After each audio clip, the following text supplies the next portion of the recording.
alladzi bi ni'matihi tatimmus shalihat.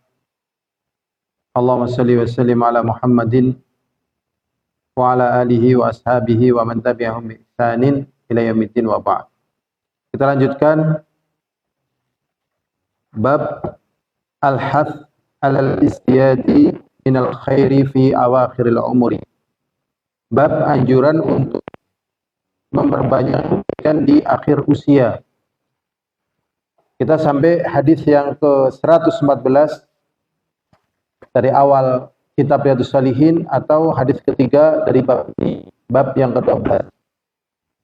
Hadisnya adalah diriwayatkan dari Aisyah, semoga Allah meridainya. Beliau berkata, "Ma shalla Rasulullah sallallahu alaihi wasallam sallatan ba'da an nazalat alaihi idza jaa nasrullahi wal fath illa ay yaqula fiha subhanaka rabbana wa bihamdika Allahumma ighfirli." Muttafaqun alaih.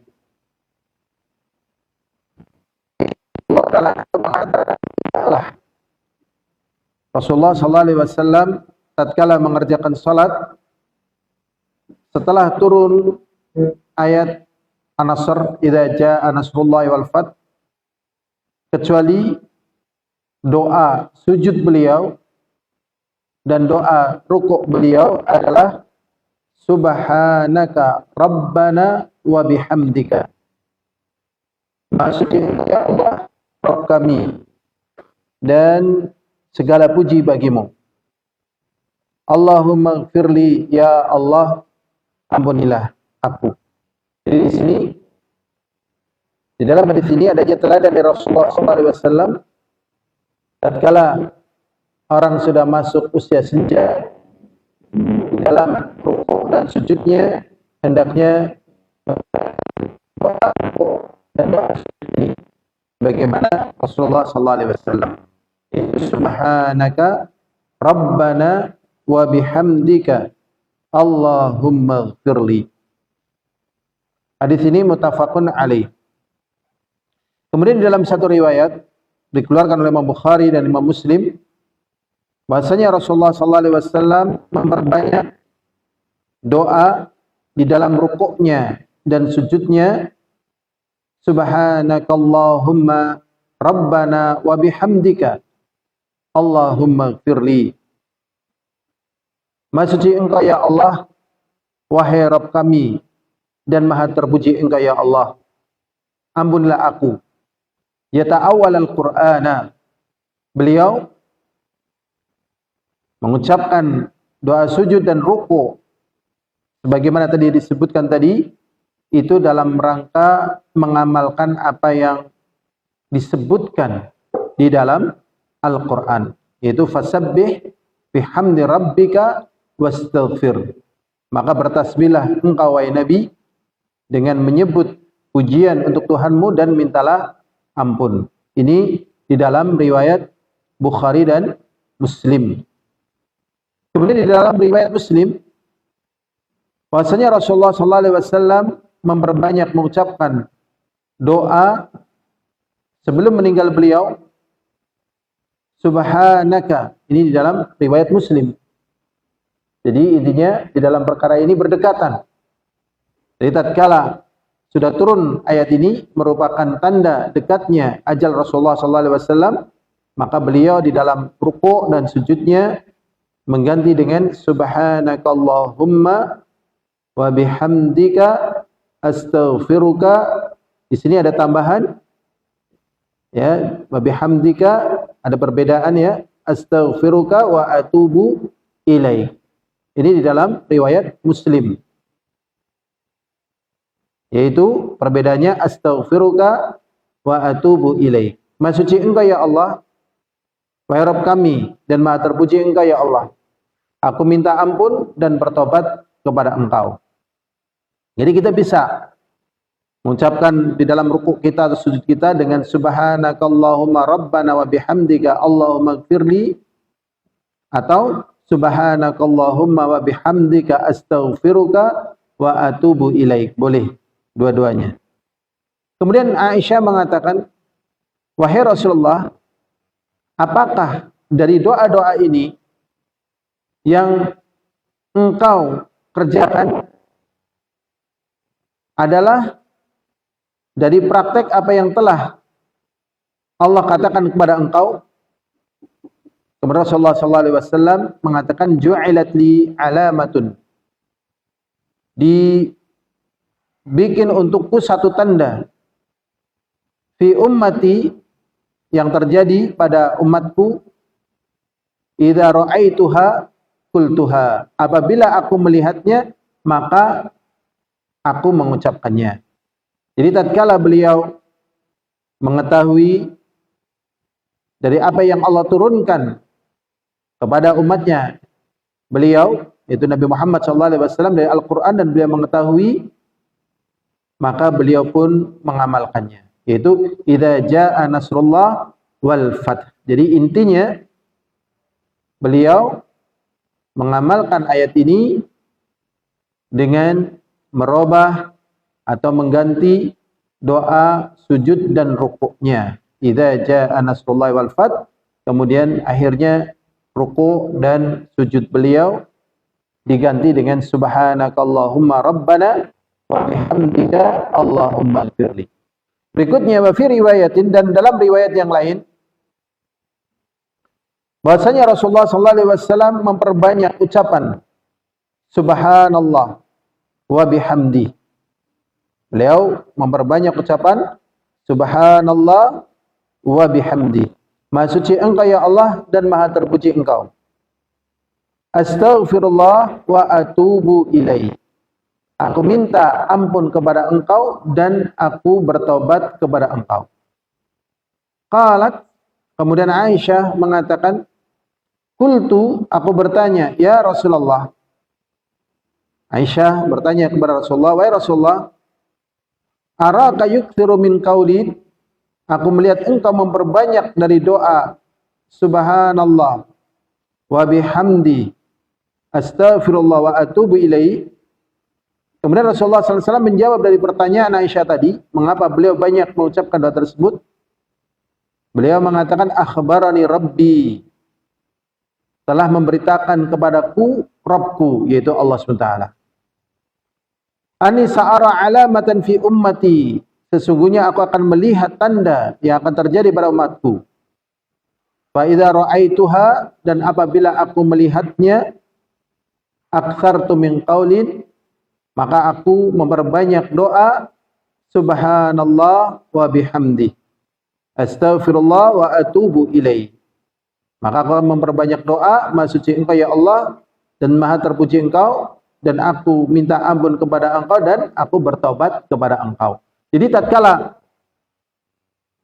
Aisyah bertanya kepada Rasulullah, ya Rasulullah, apa yang melatar belakangi engkau memperbanyak doa tadi?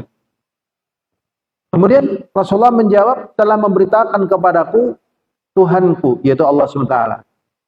Jadi kalau aku sudah melihat tanda terjadi pada umatku, aku akan memperbanyak doa ini. Maksudnya tanda-tanda kemenangan. Idza jaa nasrullahi wal fath, apabila datang pertolongan Allah dan kemenangan, dan tanda-tanda kemenangannya sudah ada. Di antaranya adalah ditaklukkannya kota Mekah. Ini tanda-tanda kemenangan. Maka beliau kemudian memperbanyak doa ini.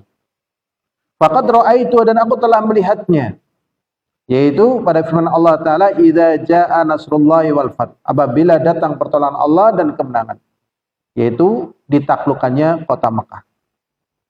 Wa ra'aitan nasa yadkhuluna fi dinillahi afwaja, dan engkau melihat manusia masuk ke dalam agama Allah dengan berbondong-bondong.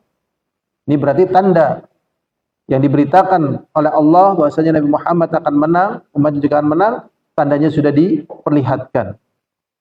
Manusia akan masuk ke dalam agama Allah dengan berbondong-bondong.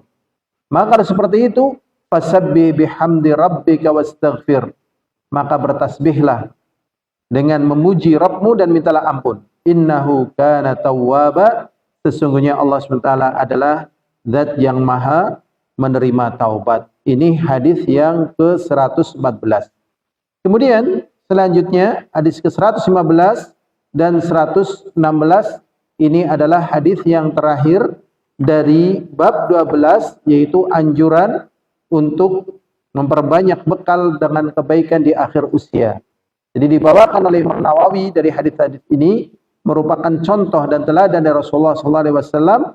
Beliau mempraktekkan pula di akhir-akhir usia beliau atau di usia senja beliau memperbanyak istighfar, memperbanyak ampun, memperbanyak tasbih, dan juga memperbanyak tahmid. Hadis yang ke-115, hadis yang diriwayatkan dari Anas, semoga Allah meridainya, berkata, sesungguhnya Allah Azza wa Jalla taba'al wahya ala Rasulillah sallallahu alaihi wasallam, terus menerus memberikan wahyu kepada Rasulullah sallallahu alaihi wasallam qabla wafatih, sebelum beliau wafat. Jadi sebelum beliau wafat, wahyunya diberikan terus. Hatta tuwfiya, sampai beliau meninggal. Akthara ma kana al-wahyu, itu betapa banyaknya wahyu yang telah diberikan kepada Rasulullah sallallahu alaihi wasallam. Muttafaqun alaih. Kemudian hadis yang ke-16, hadis dari Jabir, semoga Allah meridainya, berkata Rasulullah sallallahu alaihi wasallam, yub'atsu kullu 'abdin 'ala ma mata 'alaihi, rawahu Muslim. Rasulullah sallallahu alaihi wasallam mengatakan yub'atsu kullu 'abdin, dibangkitkan kullu 'abdin, setiap hamba, 'ala ma mata 'alaihi, atas apa yang dia akan mati di atasnya. Yub'atsu bukan diutus, ya, dibangkitkan setiap hamba dari kuburnya, 'ala ma mata 'alaihi, sesuai dengan keadaan dia mati di atasnya. Jadi kalau mati di atasnya atas kebaikan, maka dibangkitkan di atas kebaikan. Kalau mati di atas keburukan, maka dibangkitkan di atas keburukan. Ya, mungkin ada pertanyaan, bagaimana dengan orang yang mati kecelakaan misalnya? Atau misalnya mati dia jatuh, atau mati kebakar misalnya. Mati, jatuh, kebakar, ataupun sebagainya, ini dianggap jelek. Ya, bisa jadi jelek, bisa jadi baik, tergantung latar belakang kenapa dia kecelakaan, latar belakang kenapa dia tenggelam, latar belakang kenapa dia jatuh, dan sebagainya. Jadi latar belakangnya. Kalau dia jatuh dalam kondisi tadinya sudah misalnya tahajud, sudah istighfar, sudah berbuat soleh, kemudian dalam keadaan mungkin capek, payah, dia harus naik pohon atau naik gentengnya misalnya, karena keharusan, kemudian jatuh, kemudian meninggal dunia, maka meninggal dunia ini insya Allah dalam keadaan baik. Misalnya dia dalam keadaan tidur, tetapi dia tidak sholat, tidak puasa, tidak zakat, tidak zikir, dan sebagainya, matinya di atas ranjang. Kelihatannya baik, tetapi latar belakangnya ini tidak baik. Jadi latar belakang disinilah yang menjadi sorotan, ya, kondisi seorang hamba dibangkitkan dari kuburnya sesuai dengan matinya. Maka kita mohon kepada Allah di usia-usia senja kita siapkan, sehingga tatkala kita nanti dibangkitkan setelah kematian kita dalam keadaan baik. Ini saja yang bisa disampaikan, dan insya Allah pada pertemuan yang akan datang kita masuk bab baru, yaitu bab penjelasan banyaknya jalan menuju kebaikan, yaitu babu bayani, penjelasan banyaknya jalan menuju kebaikan. Adapun di bab ini kita telah selesai, yaitu anjuran untuk berbuat baik di akhir usia. Wallahu a'lam bishawab, walhamdulillahirabbil alamin. Assalamualaikum warahmatullahi wabarakatuh.